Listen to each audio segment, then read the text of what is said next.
Oh, this is Mr. Hornsby A3. This is the Mr. Hornsby A3 show, and finally, I'm getting to it.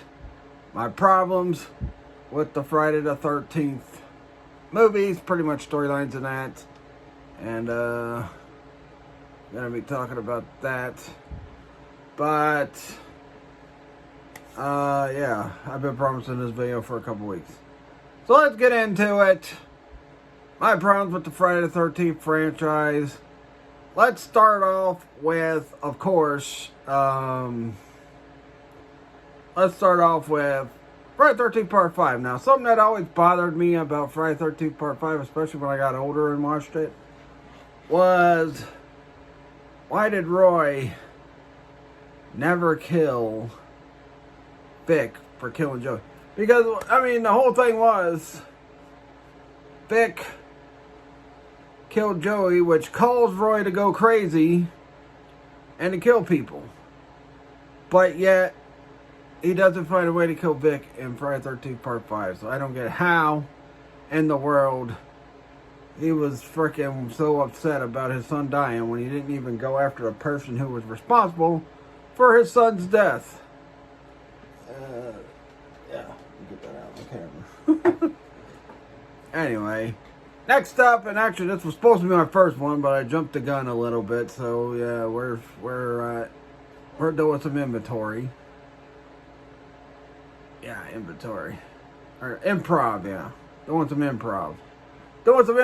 So, another big problem I had with Friday the 13th with the Friday the 13th franchise is they kill Alice off in the first 5 minutes of the movie. I mean, she survived Miss Voorhees in the last movie.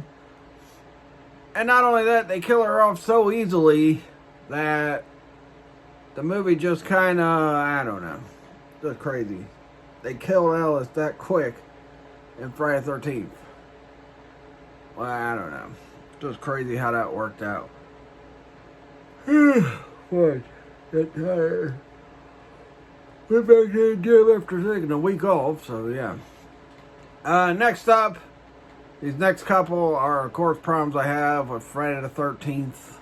Well, with Jason Goes to Hell, the final Friday. So let's start off with the first one. Not enough Jason. Not enough Jason in Final Friday. Because he was possessing people through that movie, Jason Goes to Hell. Yeah. He was possessing people through the movie. He wasn't even freaking shown. I mean, he only seen himself in the mirror. And a couple other, times we've seen Jason in the movie. But not enough Jason. Next one. Jason all of a sudden has a family. Really? Now, who had his siblings? Was it his mom? Or was it Elias? I'm going to guess it was Elias, but Jason has a family. He has a sister. He has a freaking niece. He has a great niece. And he had a brother-in-law at some point. So how in the world did Jason all of a sudden have a family when it never was mentioned in any other Friday the 13th before that? But yeah, now all of a sudden he's got a family. Okay, cool. Alright, next up, Creighton Duke being wasted. I mean, what was the purpose of Creighton Duke in Jason Goes to Hell when he wasn't even a big part of it? I mean, yeah, he was at the end. He distracted Jason long enough for them to get the dagger, but come on now. Creighton Duke, this guy, actually I'm going to put all the bounty hunters in this because let's not forget the guy from Part 4. The guy from Part 4 who was wanting revenge for his sister from the first movie. He freaking gets killed easily by Jason. Creighton Duke gets killed easily by Jason. I think the only bounty hunter that survived Jason, and I'm not going to count Tommy because Tommy's not a bounty hunter. He just had an agenda with Jason. But I think the only freaking bounty hunter that didn't get killed by Jason was the guy in the remake, who was hunting Jason down for his sister's death. That's the only bounty hunter that didn't get killed by Jason, and I think Jason tried to kill him at the end of the remake anyway. Or reboot or whatever it was. I mean, whatever. No respect for the bounty hunters, especially Creighton Duke. Creighton Duke was such a cool character. We should have got more of him, and you know, my next problem is not enough backstory for Creighton Duke. We just know he was after Jason. We didn't know why. Supposedly it was because he killed his girlfriend, but he really didn't freaking explain too much more on that. So I don't know. Next problem with the Friday the 13th franchise goes to Jason X. How in the world, and this is normal Jason before Uber, so pre-Uber Jason, how did you get wiped out by a dumb, goofy droid with some guns that easily? Now, luckily for Jason, the nanobots brought him back. He became Uber Jason. We all know that story. But why in the world, well, why he was able to be beaten so easily by KM? I mean, seriously. Why? Alright. Next problem I got is with Elias. And the reason why I got a problem with Elias is because Elias was supposed to be a bad dad or whatever, and he ran on Jason and Mrs. Voorhees. But if you've seen, there was supposed to be an end credit with Elias taking care of Jason and Pamela's gravesites. So, if he was such a bad guy, why are you getting sympathy for him? Now, I've done a video on theories on about Friday the 13th in the past. It's on our Facebook videos. But I had theories about Elias and, you know, Friday the 13th Part 2 and all that stuff.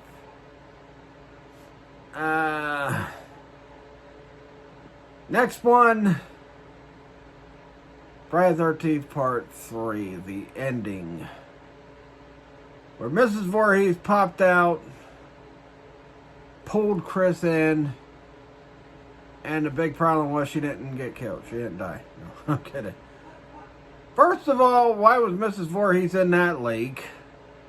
Second of all, unlike Jason, Mrs. Voorhees didn't supposedly drown. She freaking got decapitated in the first movie. So how in the hell is she in that lake to pop up and pull Chris down? Now, you could probably do a theory where maybe, you know, if Jason goes down and dies and Mrs. Voorhees comes out, or if Mrs. Voorhees dies, Jason comes out. We saw, you know, and look, the dream sequence at the end of the first Friday the 13th was like one of the most awesome ones. You got the music playing. It's all a happy ending music. Alice tiddling her fingers in the water. And they'll go, oh, hey, Superman. The cops are there to get her. And then boom, Jason comes up and get her. With the frickin' Mrs. Voorhees scene, I mean, they could have at least did something where it looked like a happy ending and then she gets pulled under. But, you know, that ending was great with Part 1 and Friday the 13th. But I also kind of like the ending in Part 2, too. But, you know, I think they overdid it. They should have saved it for the first one because we saw Part 2. He does the same exact thing, only to frickin' Jenny and all that stuff. So, yeah. Next problem I have with Friday the 13th. Jason X, I gotta say, you know, Jason X is still... I mean, I like the movie. I think it's okay. I didn't hate it like Resurrection, but I gotta say Jason X is like my least favorite Friday the 13th movie. I mean, it's my least favorite Friday the 13th movie out of all the Jason movies. X is my least favorite, because I like Jason Goes to Hell. I know a lot of people don't like Jason Goes to Hell. I like Jason Goes to Hell. I think it's pretty good, but Jason X, it was my least favorite Friday the 13th movie. Alright. Let's get to the next problem I have. Jason getting taken down by the psychic girl's dad at the end of Friday the 13th Part 7. And if you watch my playthrough, I have my Jason 7 figure. I had him freaking putting him in the video here and there because I got killed a couple times, so I'm just being silly. But Jason gets taken down by the main girl. I forgot her name. Fudge. I can't think of her name. The main girl in Friday the 13th Part 7. A lot of people jokingly call her Carrie because she has powers. Tina, yeah, Tina. Jason gets taken down by Tina's mom. Seriously? What in the world? I don't know. It just was irritating. You know, Tina's freaking dad jumping out of the water, looking like the ultimate warrior. Chops Jason's leg, pull him in. That whole scene was so goofy and silly. It made the freaking movie just, you know. That's one of the things that really, I don't know. That was just too corny with the way Jason died in that freaking Part 7. I mean, her dad coming up, Tina's dad, ultimate warrioring, chopping, and then freaking pulling him back in the freaking, like, seriously. That was so stupid. Alright, now let's go to Jason Takes Manhattan. Problem with Jason Takes Manhattan. Why did he transform back into the kid? I mean, seriously. And why... I don't know, why transform back into the kid when he died? I mean, seriously.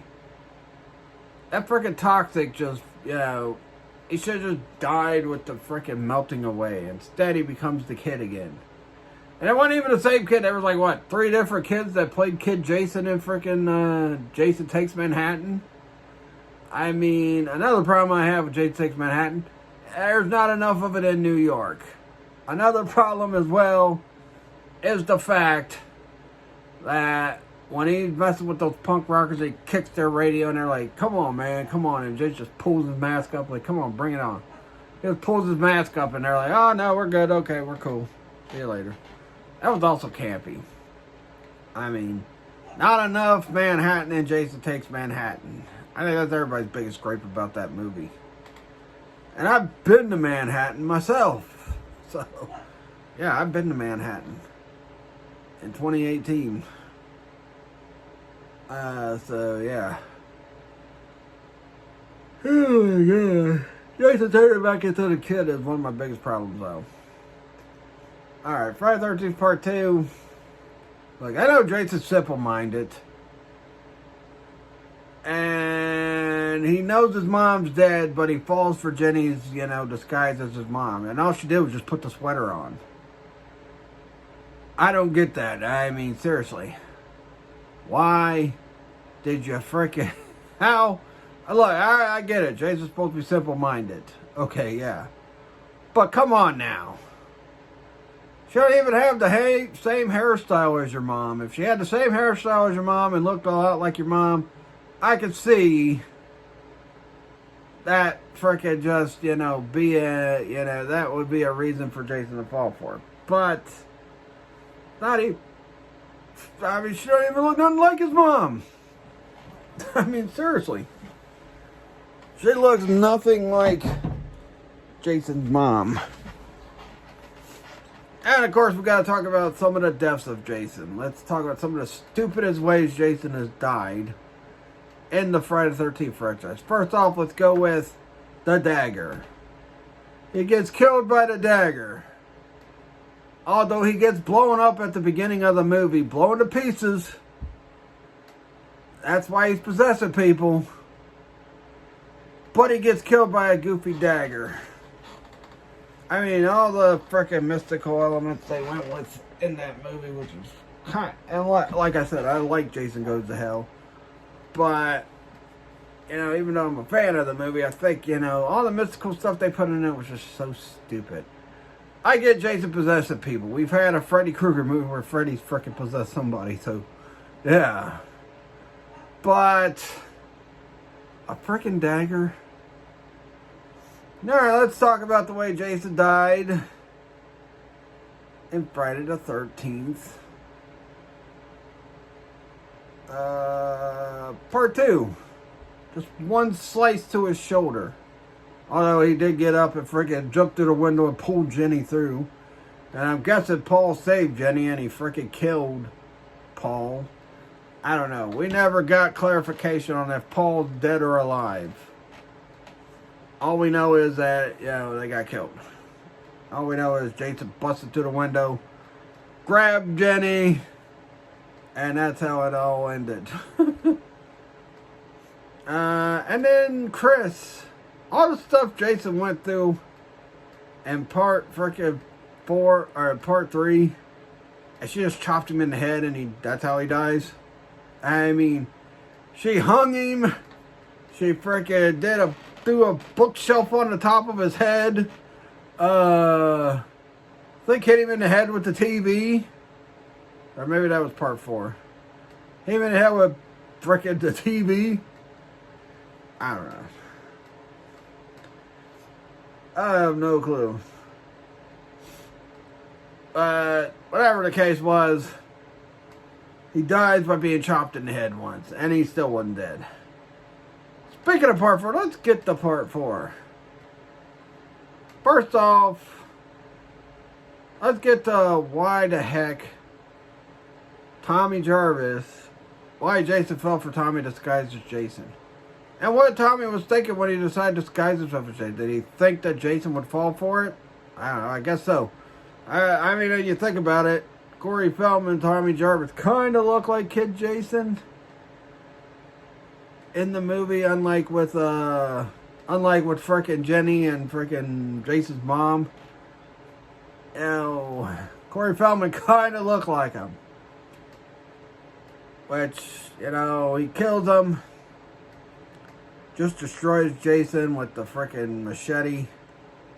And that was the beginning of a rivalry between Tommy Jarvis and frickin' Jason, because it continues through 5, it continues through 6, and then it continues through Never Hike in the Snow and Never Hike Alone Part 2, because Tommy, I don't think, was in the first Never Hike Alone. He wasn't. Actually, yeah, he was.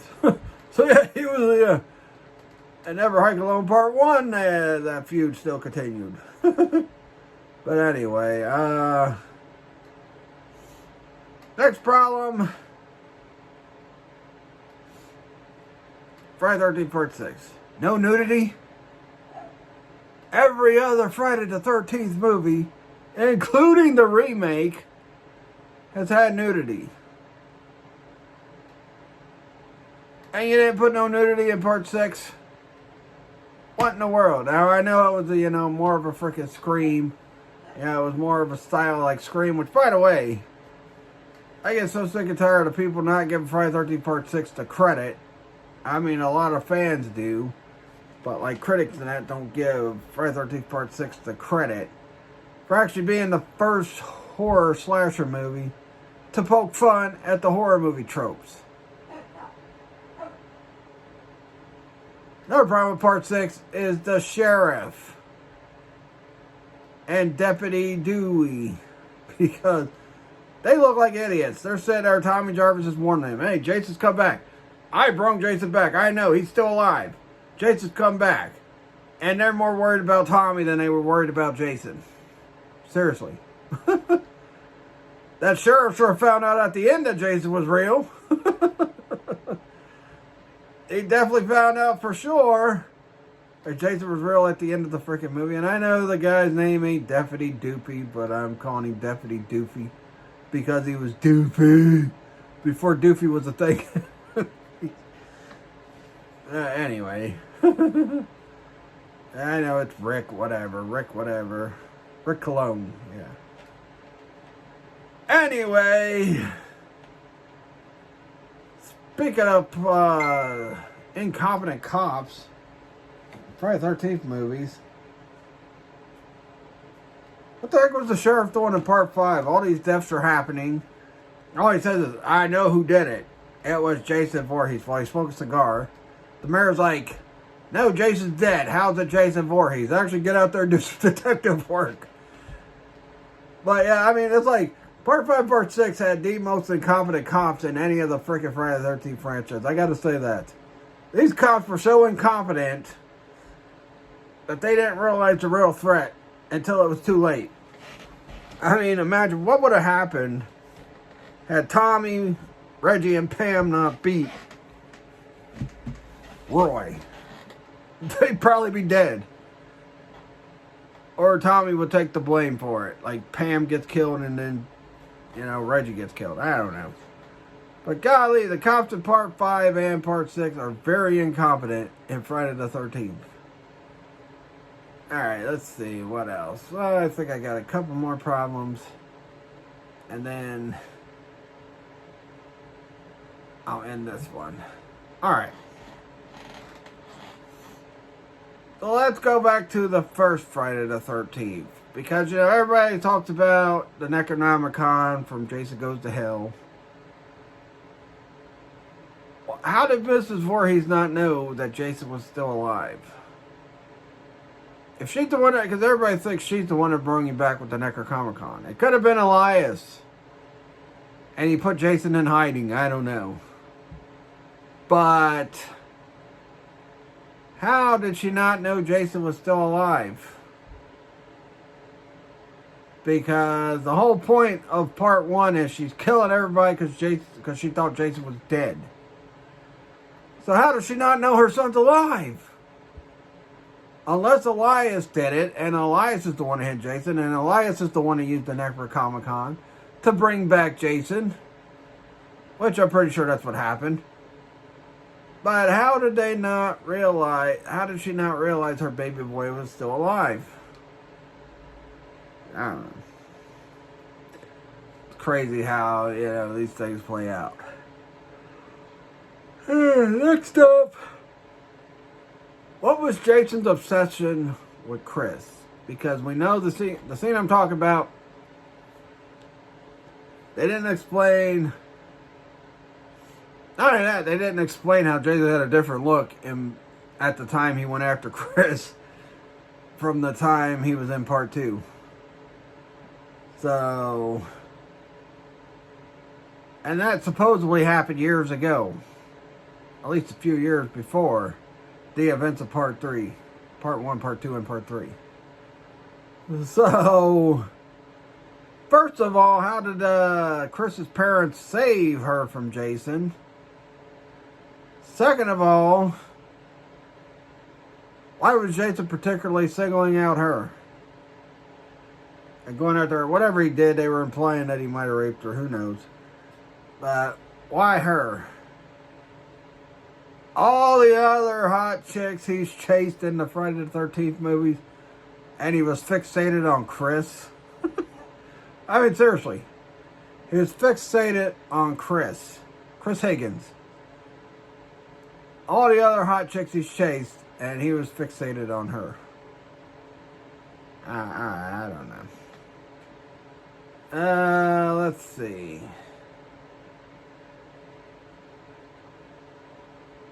This one's more of a question. Actually, another problem I got with Friday the 13th. Why did Tommy's dad not take Tommy when he took Trish? Why did Tommy have to go through all the frickin' homes, end up at Pinehurst, and all that? Well, I don't know. Why wasn't Trish admitted into these places either? Because she suffered the same trauma Tommy did. But yet, she's not even freaking put in any of these places. It's just Tommy. And Trish is at home with their dad. So why did Trish and Tommy's dad just bring Trish in and not get Tommy after their mom died? I don't get that. That kind of always plagued, like, why? I don't know. Yeah. Alright, this one, it's just kind of a jokey, silly one. How in the world did the main character, Steve, from Jason Goes to Hell, end up with the other main character, Jessica, in Friday the 13th? I mean, seriously. That dude looked like a nerd mixed with a freaking jock. I don't get it. Jason's niece was pretty hot as he hooks up with that dweeb. I don't know. How in the world did he, unless he pulled a freaking unless he pulled the main character from Revenge of the Nerd thing. Gave her something to want to get with him. I don't know. Like I said, this is a jokey, silly one. Just like when I was like with the Nightmare on Elm Street one when I talked about Joey's true dream power. It wasn't talking. That's my cousin Zella quit bugging me, especially while I'm doing this video. It wasn't talking. We know what Joey's real dream power was. Come on now. Alright, let's see, what else? I think that's pretty much it. And why did Tommy get put in the home anyway if he killed a menace like Jason? Come on now. He should have been celebrated as a big hero. You took down Jason Voorhees, a guy that's created terror in that town for quite a long time, along with his mom, maybe his dad, and you freaking, I don't know. You freaking put him in a bunch of homes just because he went psycho and just obliterated Jason. I don't know. Who knows? Alright, one more problem because I just realized, I can't believe I almost forgot this one. Tommy for part 5 and Tommy for part 6. How in the world does Tommy for part 5 know karate and all that? But Tommy for part 6 don't know a damn thing. He just knows how to fight normal street fighting way. But yet, in the freaking Friday the 13th Part 5, he's doing some kung fu moves on people like Junior. Freaking kung fu the guy that took his mask. Kung fu and everybody he had a chance to. And it's almost like Rick would kick in the air in Nightmare on Elm Street. But anyway, yeah. I don't know, that's just crazy. But, how did he not know kung fu in Part 6? And why would you go bring Jason back after you freaking knew he was dead in Part 6? I don't know. That was a dumb move by Tommy. Tommy's like freaking Loomis. He just can't do nothing without having Jason in his life. Kind of like how Loomis couldn't do nothing without Michael in his life. So yeah, I guess that's that. Anyway, those are my problems with the Friday the 13th franchise storylines and all that stuff. Wednesday, I will have a video talking about questions I have about Friday the 13th that never got answered. Like certain storylines they set up and all that stuff. Friday, playthrough of Friday the 13th, the Nintendo game. I just did the current gen version of the game. I'll have that one, which I video is doing pretty well right now. Anyway, but that'll do it. Please like this video, leave a comment. Let me know if I missed any problems for Friday the 13th in the comments below. Hit the bell notification. Subscribe for more. Follow my Facebook fan page, Mr. Hornsby 83 Show. Follow my Facebook business page, Trigen Toys. And I'll catch you guys later, and peace out.